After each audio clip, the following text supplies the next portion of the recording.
अस्सलाम वालेकुम डॉक्टर्स। आज हम लोग डिस्कस करेंगे प्रोटीन सिंथेसिस कि हमारा जो सेल होता है इसके अंदर प्रोटीन किस तरह बनती है।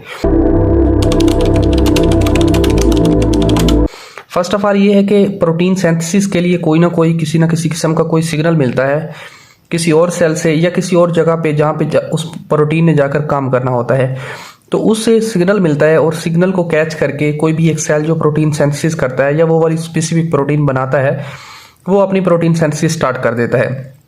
या फॉर एग्जांपल समटाइम जो है सिग्नल नहीं मिलता तो सेल के अंदर ही जो सेल होता है अगर उसको ही कोई प्रोटीन चाहिए हो तो वो सेल अपने ही प्रोटीन बनाना स्टार्ट कर देता है। फॉर एग्जांपल कुछ रिसेप्टर ऐसे होते हैं जो कि प्रोटीन होते हैं और वो सेल को अपने लिए चाहिए होते हैं तो वो अपने लिए भी बना लेता है। ठीक है, तो दोनों देखते हैं।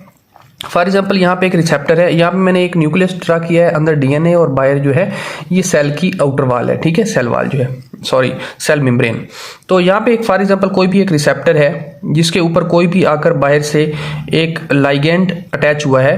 लाइगेंड वो मॉलिक्यूल या कुछ भी सब्सटेंस होता है जो कि रिसेप्टर को एक्टिवेट करता है। ठीक है, तो कोई भी लाइगेंड आता है और आकर एक्टिवेट करता है इस रिसेप्टर को और इस रिसेप्टर का इंट्रासेलुलर मैकेनिज्म जो होता है वो स्टार्ट हो जाता है।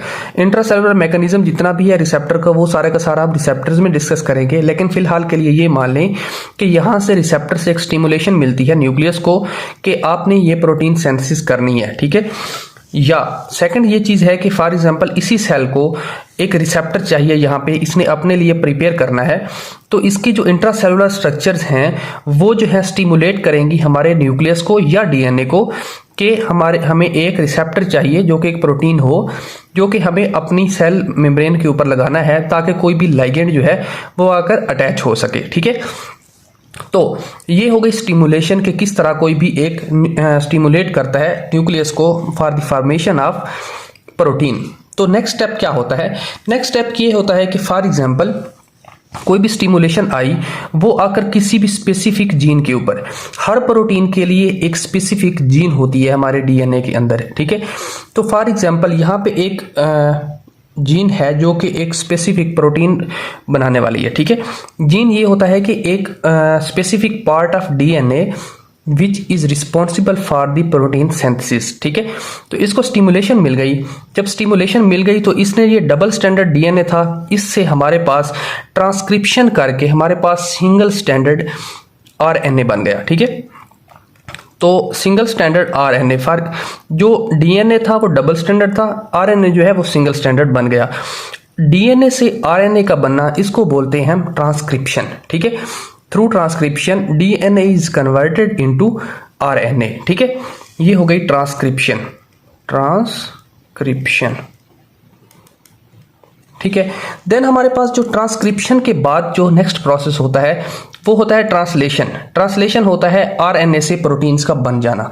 लेकिन ये जो प्रोसेस है प्रोटीन सिंथेसिस का ये थोड़ा सा लेंथी है या थोड़ा सा हम कह सकते हैं वाइड है। ठीक है, तो ये देखें इससे हमने प्रोटीन बनानी है। फर्स्ट ऑफ ऑल जो हमारे पास किसी भी प्रोटीन के लिए जो आरएनए बनता है वो होता है मैसेंजर आरएनए। ठीक है, कभी भी जो प्रोटीन सिंथेसिस के लिए आरएनए बनता है वो कभी भी ट्रांसफर आरएनए या राइबोसोमल आरएनए नहीं होता। ठीक है, तो यहाँ पे ये बन जाता है। इसके बाद इसके ऊपर पोस्ट ट्रांसक्रिप्शनल मॉडिफिकेशन होती हैं। ठीक है, वो कौन कौन सी मॉडिफिकेशन होती हैं वो ऑलरेडी एक वीडियो में हम डिस्कस कर चुके हैं कि कौन कौन सी मॉडिफिकेशन होती हैं। यहाँ पे इसकी एक टेल टाइप स्ट्रक्चर ऐड होती है जिसको पॉलीएडेनिन टेल बोलते हैं।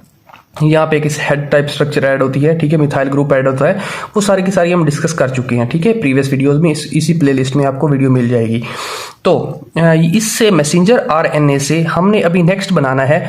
जब ये इसकी पोस्ट ट्रांसक्रिप्शन मॉडिफिकेशन हो जाएंगी तो उसके बाद जो है ये मूव करेगा इनटू द साइटोप्लाज्म। ठीक है, तो पोस्ट ट्रांसक्रिप्शन मॉडिफिकेशंस में यहाँ पे मैं इसका एक सिंपल सा हेड ऐड कर देता हूँ और यहाँ पे एक टेल ऐड कर देता हूँ। ठीक है, यहाँ पे एडिनिन एडिनिन एडिनिन लगा होता है काफ़ी सारे। ठीक है, इसलिए पॉली एडिनिन बोलते हैं। इसका बेनिफिट क्या है? ये जो पोस्ट ट्रांसक्रिप्शनल मॉडिफिकेशन है ये एक हमारे पास आरएनए होता है जो परफॉर्म करता है या पोस्ट ट्रांसक्रिप्शन मॉडिफिकेशन करवाता है, उसको बोलते हैं एसएनआरएनए। ठीक है, स्मॉल न्यूक्लियर आरएनए, ठीक है, क्योंकि न्यूक्लियस के अंदर है ये, ठीक है। जब ये बाहर चला जाएगा, जब एक किस्म का ये देखें यहाँ पे ये बाहर आ गया है, कोई भी हमारे पास एक आरएनए, मैसेंजर आरएनए जो है वो साइटोप्लाज्म में आ गया है, तो उसके बाद इसका क्या सीन होगा। ये टेल और हेड जो है इसको प्रोटेक्ट करते हैं अनटिल दी प्रोटीन सिंथेसिस, क्योंकि अगर यहाँ पे कोई भी ऐसी चीज़ जो कि इस सेल के या इस साइटोसोल के अंदर कोई भी ऐसी चीज़ आ जाती है जो कि पहले नहीं थी, तो यहाँ पे एंजाइम होते हैं, कैटालिटिक एंजाइम, वो डायरेक्टली इसको फिनिश कर देंगे और इसको ख़त्म कर देंगे, डिग्रेड कर देंगे, ठीक है।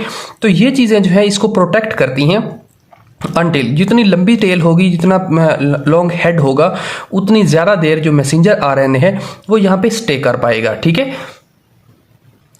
अभी नेक्स्ट सीन क्या होता है, नेक्स्ट ये होता है कि हमारा जो अभी मैसेंजर आरएनए बन चुका है, इसके ऊपर आकर अटैच होते हैं हमारे पास राइबोसोमल आरएनए, ठीक है। राइबोसोमल आरएनए किस तरह अटैच होते हैं, मैं इसका हेड और टेल को रिमूव करके सिंपल इस तरह ड्रा करता हूँ। जो हमारे पास मैसेंजर आरएनए था उसको मैंने ऐसे ड्रा कर दिया। जब ये ड्रा कर दिया, इसके ऊपर आकर हमारे पास अटैच हो रहे हैं राइबोसोमल आरएनए, ठीक है। ये देखें राइबोसोमल आरएनए। अभी ये राइबोसोमल आरएनए क्या करेंगे, ये राइबोसोमल आरएनए जो है इसको रीड करेंगे, ठीक है। ये यहाँ पे कोडोन होता है, मीन के जो 3 न्यूक्लियोटाइड होते हैं इनको एक कोडोन बोलते हैं, ठीक है। तो ये जो 3 न्यूक्लियोटाइड हैं इनको जो हमारे पास राइबोसोमल आरएनए है वो रीड करेगा और जो एक पैगाम भेजेगा हमारे पास। पैगाम कहाँ जाएगा, वो जाएगा हमारे पास, जिसको है राइबोसोमल आरएनए, ठीक है, राइबोसोमल आरएनए। ये पैगाम जो है वो जाएगा हमारे पास ट्रांसफर आरएनए के पास। ट्रांसफर आरएनए क्या होता है, इसकी स्ट्रक्चर को हम ऑलरेडी प्रीवियस वीडियोस में डिस्कस कर चुके हैं, लेकिन यहाँ पे मैं एक सिंपल सी इसकी स्ट्रक्चर ड्रा कर देता हूँ। ये देखें, ये इस शेप का कुछ होता है, ये देखें,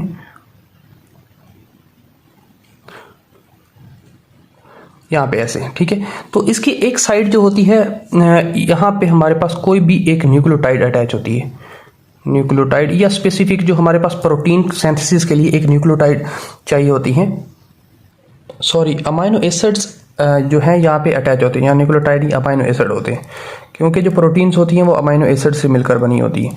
तो इसके एक कॉर्नर पे अमाइनो एसिड अटैच होते हैं और यहाँ पे जो है इसका कोडोन, मतलब जो 3 हैं यहाँ पे न्यूक्लियोटाइड, इसकी स्ट्रक्चर नीचे की तरफ होती है और यहाँ पे 3 की स्ट्रक्चर ऊपर की तरफ है। तो जो राइबोसोमल आरएनए ये पैगाम भेजेगा ट्रांसफर आरएनए को, वो आएंगे यहाँ पे, ये जो परफेक्टली कोड है, फॉर एग्जाम्पल GCC, ठीक है। तो यहाँ पे होगा हमारे पास जी के साथ अटैच कौन सा होगा, सी, और सी के साथ होगा जी, ठीक है। तो इस तरह कोई भी एक कोडोन जो है वो स्पेसिफिकली कोडोन जो एक दूसरे के साथ प्रॉपरली मैच करेंगे, उनके ऊपर स्पेसिफिक ट्रांसफर आरएनए आएगा और अपना अमाइनो एसिड को यहाँ पे ड्रॉप कर देगा, ठीक है। तो यहाँ पे देखें, ये 3 हैं, इन 3 के साथ ये अटैच हुए और इन 3 के साथ ये अटैच होने के बाद अमाइनो एसिड जो है वो यहाँ पे अटैच होना स्टार्ट हो गया, ठीक है।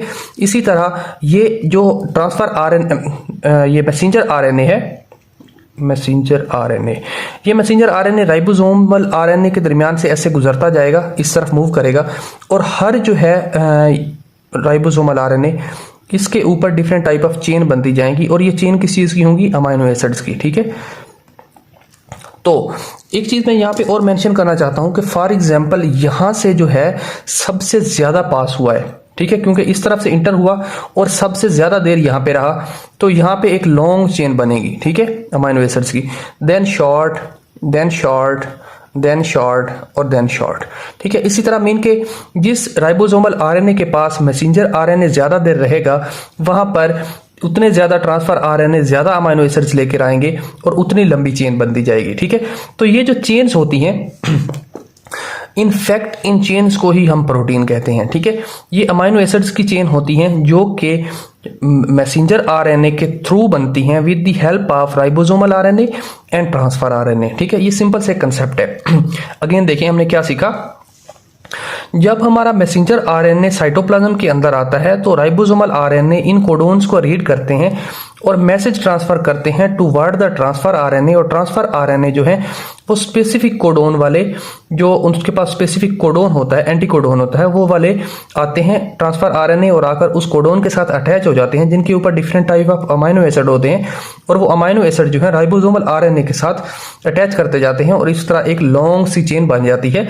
इस चेन को हम प्रोटीन कहते हैं। ठीक है, जब ये हमारे पास प्रोटीन सिंथेसिस हो जाती है तो उसके बाद क्या सीन होता है, उसके बाद ये जो चेन्स होती हैं ये जाती हैं हमारे पास एंडोप्लाज्मिक रेटिकुलम में, एंडोप्लाज्मिक रेटिकुलम, देन इसके बाद जो है वैक्यूल की शेप में बाहर आती हैं और फर्दर जो है गोल्गी अपरेटस वगैरह, ये जो सारी चीज़ें हैं ये इनको एक किस्म का पैक करके वैक्यूल की शेप में बना देती हैं और इस वैक्यूल के अंदर प्रोटीन्स होती हैं। ठीक है, तो ये जो है इसको एक्सोसाइटोसिस के थ्रू ये बाहर निकाल देता है। ठीक है, यहाँ पे देखें फॉर एग्जांपल ये आया इस तरह वैक्यूल जो है यहाँ पे आकर अटैच हुआ और इसने यहाँ से अपनी मेम्ब्रेन को तोड़ दिया और जो प्रोटीन है वो बाहर चली गई। ठीक है, तो ये सिंपल सा प्रोसेस था जिसके थ्रू जो प्रोटीन है वो बाहर चली जाती है। Again I know it's worth repeating but important कि प्रोटीन सिंथेसिस किस तरह होती है, क्विक रिव्यू करते हैं। ठीक है, क्विक रिव्यू में ये है कि हमने सबसे पहले प्रोटीन सिंथेसिस देखा, कोई भी रिसेप्टर या रिसेप्टर पे अटैच होने वाला लाइगेंड या कोई भी इंट्रासेलुलर कोई भी एक्टिविटी जो स्टिमुलेट करती है हमारे न्यूक्लियस को, जिसके अंदर डीएनए होता है, डीएनए से हमारी मैसेंजर आरएनए बनता है थ्रू द ट्रांसक्रिप्शन प्रोसेस, और ट्रांसक्रिप्शन प्रोसेस के बाद मैसेंजर आरएनए से प्रोटीन सिंथेसिस के प्रोसेस को हम बोलते हैं ट्रांसलेशन। ठीक है, तो ट्रांसलेशन का प्रोसेस किस तरह होता है कि हमारे पास जब मैसेंजर आरएनए बन जाता है न्यूक्लियस के अंदर तो इसके ऊपर पोस्ट ट्रांसक्रिप्शनल मॉडिफिकेशन होती हैं जो कि एसएनआरएनए करवाता है, स्मॉल न्यूक्लियर आरएनए, और उसके बाद ये जो है साइटोप्लाज्म के अंदर इंटर हो जाता है। साइटोप्लाज्म में जब ये इंटर हो जाता है तो उसके बाद राइबोसोमल आरएनए जो होता है इसके ऊपर अटैच होता जाता है, इसको रीड करता है और रीड करने के बाद ट्रांसफर आरएनए को एक मैसेज भेजता है और ट्रांसफर आरएनए जो होता है वो different type of amino acids को लेके आता जाता है और यहाँ पे अटैच करता है